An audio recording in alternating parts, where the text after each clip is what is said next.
It's a typical morning in Los Angeles, with people busy going about their usual routines. Mike, the new director of the city's Office of Emergency Management, is making breakfast for his 13-year-old daughter Kelly. Kelly has been acting out lately due to her parents' recent divorce. They're supposed to be going on vacation today, but their plans take a drastic turn when an earthquake strikes. It's short but powerful, shaking the entire city. At a hospital, Dr. Calder has to hold onto a patient to keep him from falling off a stretcher. Even though it's their vacation day, Mike decides he needs to head to work because of the emergency. Kelly stays behind with a babysitter. At the office, Mike's co-worker, Emmett, tells him the earthquake didn't cause serious damage and encourages him to go back to his holiday plans. But Mike investigates for himself and finds out the water main has burst, and there's also a gas shortage. Meanwhile, at a park, construction workers extending the Red Line subway hear a strange noise and see yellow gas coming out of the tunnel. Mike arrives at the scene and learns that several bodies are showing these burns. Most people think steam caused the injuries, but Mike isn't convinced. He tries to halt the subway lines that run near the accident site, but MTA Chairman Olber refuses, claiming the trains are safe. Olber, who is proud of the subway project, ignores requests to stop the construction as well. Dr. Calder is shocked when she examines the victims' bodies and realizes that the burns couldn't have been caused by steam or gas leaks. At the same time, Emmett shows up at the park, trying to convince Mike to drop the investigation since it's outside their department. But Mike is determined and, along with his co-worker Gator, illegally enters the sewers to gather more clues. They notice the air getting hotter and their breathing becoming labored due to the fumes. Every time a train passes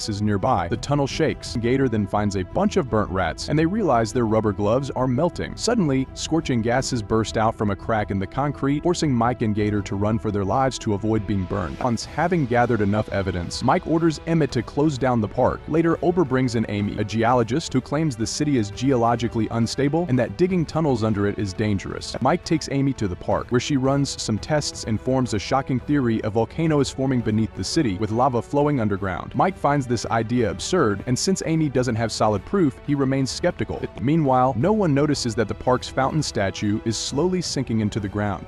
Voor Tapel in Gjaanwissel, het Chispendi curses what is wording night, Apper Lady Delacy, Lace Eyed Telnans, Alwan, return to the accident scene in the storm drains. They find the crack in the ground that released the earlier gases. As they explore the underground tunnels, a stronger earthquake hits, causing a citywide power outage. Mike, at home, immediately grabs Kelly and takes her to a safer place. Meanwhile, a night train driver tries to stop the train, but crashes due to falling debris. The earthquake creates a hole in the tunnel where Amy and Rachel are working, and Rachel falls. Barely hanging onto the edge, Amy tries to save her, but the increasing smoke and heat make it impossible. A burst of steam burns Rachel to death, leaving Amy in a state of shock. When Amy finally escapes the tunnel, she notices the water in the fountain is now boiling. Soon, the city's most important buildings regain power thanks to generators. Mike decides to take Kelly with him to his office for safety. Suddenly, massive steam geysers erupt from the manholes on the streets, and cars to stop. The situation worsens as rocks and smoke start falling everywhere. Mike watches in disbelief as the small rocks are replaced by huge lava bombs, setting fires across the city. But buildings, homes, and streetlights are destroyed, and panic spreads as people try to escape the chaos caused by falling debris. At the MTA office, Olber hears that a train is stuck in the tunnels and decides to lead a rescue team. Meanwhile, the driver of the train tries to calm down the scared passengers and attempts to open the doors, but they are jammed. Outside, Calder is stuck in traffic, watching as lava bombs hit a fire truck. Mike stops his car to try to calm down the panicking crowd, but many people are already looting stores. While Amy is distracted by the ash falling from the sky, someone steals her equipment. As firefighters struggle to handle the chaos, Mike tries to reach his office. On his way, he stops again when he sees Calder helping an injured person. She informs him about the fire truck that was hit, and Mike rushes to assist the firefighters, but everyone freezes when the ground begins to shake. A massive earthquake strikes, causing a building to collapse and showering them with broken glass. In shock, Mike watches a lava bomb falls nearby, and her pants catch fire, so Mike quickly rushes to her, extinguishes the flames, and carries her to safety. Surrounded by lava, Mike jumps onto his car and then to a safe spot, just before the lava consumes his vehicle. The lava flows toward the fallen fire truck, and one firefighter tries to save his trapped co-worker, but tragically, they are both overtaken by the lava. Another lava eruption triggers a huge explosion, and Mike hands Kelly to Calder, asking her to take Kelly to the hospital along with other injured people. Kelly begs her father to come with her, but Mike stays behind, prioritizing his work. Soon, helicopters filled with reporters swarm the area, capturing footage of the lava slowly advancing down the main streets of Los Angeles. As homes begin to collapse, people flee, and even a dog grabs its bone before escaping with its owners. Shortly after, Amy meets Mike in helping the police and firefighters coordinate a safe evacuation and come up with a plan to stop the lava. Mike suggests building a barricade to keep the lava from reaching the rest of LA. The team pushes a bus into position and shoots its tires to use it as a makeshift wall. Mike and Amy then try to rescue an unconscious person but a flaming tree blocks their path. Firefighters lower a ladder to them, and they manage to get the body onto it and climb to safety. As the ladder moves above the lava, the victim's legs catch fire, and they frantically work to extinguish it. The ladder shakes and eventually breaks, but they fall to a safe area outside the lava and are immediately helped by the firefighters. And Amy starts to feel overwhelmed, thinking they should focus on evacuation instead of saving the city. But Mike remains determined to continue planning. Soon, cops, city workers, and firefighters are using jackhammers and other tools to dig trenches and guide the lava away from critical areas. Meanwhile, the lava begins to flood the Red Line tunnels, and Olber leads his team to the crashed train in search of survivors. They find everyone unconscious and pull them out of the train to safety, but Olber realizes the train driver is still missing. He goes back and finds the driver alive but unconscious. With the lava approaching fast, Olber's shoes start melting with each step. As the lava engulfs the train, Olber heroically throws the driver to his team, sacrificing himself in the process. Back with Amy, she grabs a basketball from a store and rolls it on the ground, using its movement to detect the slope of the road. The incline shows that the lava is heading toward a gas station. Workers continue pushing cars to divert the lava, but it's not very effective. Eventually, emergency trucks arrive, and Mike and Amy develop a plan to build concrete barricades at the intersection of Wilshire Boulevard and Fairfax Avenue. The goal is to create a cul-de-sac to trap the lava while helicopters spray water on it to cool it down and form a solid crust. Everyone, firefighters, police, city workers, and even civilians, starts pushing debris to one of this to form the barricade, with Mike coordinating the effort to ensure it's built correctly. At the medical tents, veterinarians begin treating injured animals, and Calder helps a few burned children, asking Kelly to keep them entertained until their parents are found. Back on the streets, the barrier is finally completed, and firefighters begin spraying the lava with water cannons and hoses to cool it down and stop its advance. Soon, helicopters join the team to spread more water on the lava, and they manage to harden enough to stop it for now. Everyone is happy and celebrates, thinking the eruption is over. However,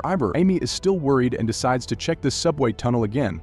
Using a gadget, she finds out that lava is still moving underground. She calls Mike and explains that they didn't stop the lava, it just shifted to another place, comparing the situation to the Hiroshima bomb. The lava is moving through the Red Line subway extension, and her calculations show that the main eruption will happen at the end of the line at the Beverly Center, where the medical tents are set up. Mike quickly goes to meet Amy at the end of the line. They lower a video camera into the tunnel to see what's happening, but it gets destroyed by a fast-moving flow of lava. Mike has to push Amy out of the way to save her from the flames that could blow up into the street. They analyze what they see in the tunnel and realize that the lava will erupt at the end of the Red Line in 30 minutes. Mike calls Emmett to tell him to start evacuating the medical tents. While discussing their options with Amy, Mike starts to lose hope. Luckily, he spots a building and gets an idea that can use explosives to create channels in the street to redirect the lava into Bologna Creek, which will eventually lead it to the Pacific Ocean.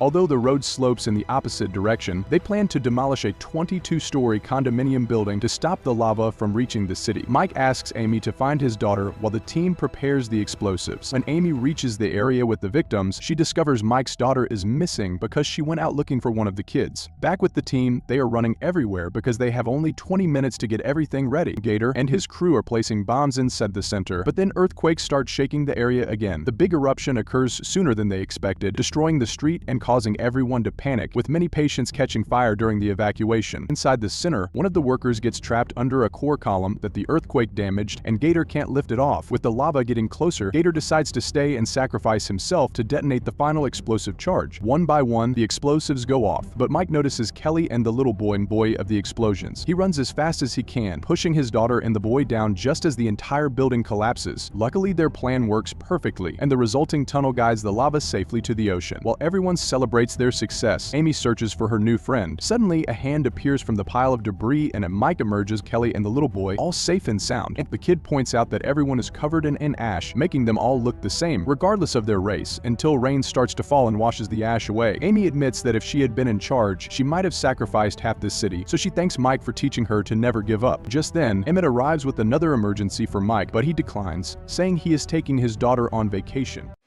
Subscribe for popcorn. We are racing towards 500 subscribers.